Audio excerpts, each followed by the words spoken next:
से सोया नहीं हूँ ताकि किसी का नुकसान भी नहीं हो और मैं आप सबका मनोरंजन भी करा सकूं, क्योंकि टाइम नहीं होता है। कैसे कैसे टाइम निकाल कर आप सबका आशीर्वाद लेने हम आते हैं, और आप लोग इस टाइप की आप सब नहीं कर रहे, कोई एक ही कर रहा है, लेकिन एक आदमी पूरे फंक्शन को बिगाड़ कर छोड़ देगा। तो जो भी ये कर रहा है, मैं आपसे रिक्वेस्ट कर रहा हूं कि आपके घर में भी कभी फंक्शन होगा, आप भी किसी बेटी के बाप बनोगे, आपके दरवाजे पे भी बारात आएगी। अगर उस समय ऐसी हरकत हुई तो आपको कैसा लगेगा, आप पे क्या गुजरेगी, आप इतना बता दो मुझे। उस बच्ची का सर फट गया, थोड़ा सा भी तमीज नहीं है यार, और ये पत्थर इधर ही से आया, चाहे जहां से भी आया।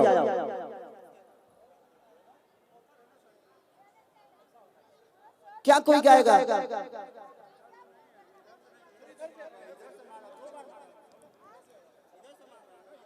प्रशासन से निवेदन है कि इधर बहुत सारे आसाराम बापू के चेले खड़े हैं, इन लोगों को थोड़ा सा बढ़िया से व्यवस्था करिए। दो चार ही लोग हैं जिनको बहुत ज्यादा चर्बी है।